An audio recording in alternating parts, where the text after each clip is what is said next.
Yep, that's me. You're probably wondering how I ended up in this situation.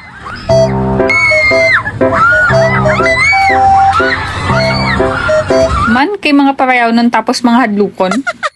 Hi mga bossing, another day, another lakad na naman tayo dito sa Tacloban City. So for today, samahan nyo kami pumunta sa Tacloban Carnival. If nagtataka kayo kung bakit may pa-carnival dito ngayon, it's because magpipiesta na dito sa Tacloban at ang tawag sa piesta namin is Sangyaw Festival. Kaya bago tayo magwaldas ng pera sa Carnival Games, quick history lesson muna tayo para kunwari educational yung vlog na to.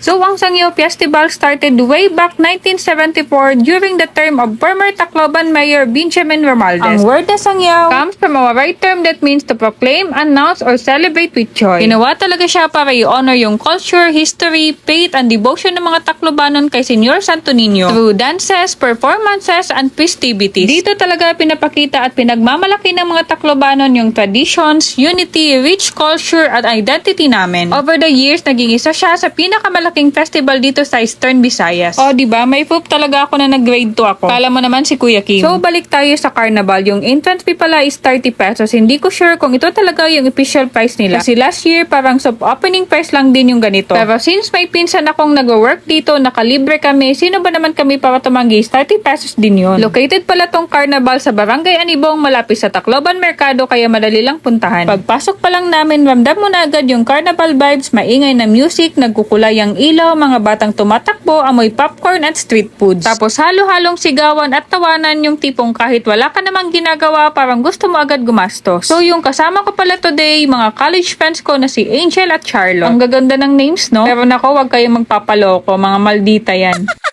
Pero with big hearts naman. Si Charlotte or Balot, pinsan ko pala siya. Anong pani pa dito kasi hindi namin alam na magpinsan pala kami. Not until nung enrollment nung college. As in, dun lang namin nalaman na magpinsan pala kami dahil sa mama namin. Imagine ha, classmate na kami bago namin nalaman na magkamag-anak pala kami. At dun nagsimula yung kalokohan naming tatlo. Actually, hindi lang naman kaming tatlo yung close noon. Madami kami, pero yung pinakamagkakalokohan talaga ako, si Charlotte, si Angel, si James, at si Jason. Kaming tatlo lang yung magkakasama kasi yung dalawa busy sila sa kanyang-kanyang responsibility nila. Kaya kaming tatlo muna nagsanib per Saturday. At syempre, hindi mawawala ang Carnival Games. Una naming linaro yung may 3 bola tapos tataya ka sa cards. Pag tumapat sa'yo yung bola, dodoble pera mo. Pag 3 bola tumapat sa'yo, times 3 yung panalo mo. Sounds easy, diba? Pero syempre, hindi kami favorite ni Lord today. Ending, talo kaming tatlo.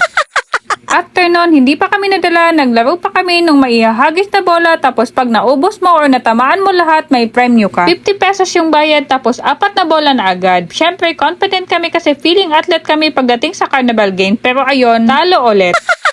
Tapos sumunod yung barilan, tag 50 pesos din siya, tapos may 12 bullets ka na. Kailangan makatama ka ng at least 6 para may premyo ka. Dito, medyo nakabawi kami kahit papaano, pero parang lugi pa rin. Pero hindi pa talaga kami nakontento. Naglaro pa kami ng coin toss na kailangan makapasok yung coin sa gitna or at least sa border para may premyo ka. Yung mga prizes dito, pera, pinggan, baso, soft drinks at kung ano-ano pa. Dito si Angie yung sinerte kasi nanalo siya ng C2. Pero overall, talo pa rin kaming lahat financially.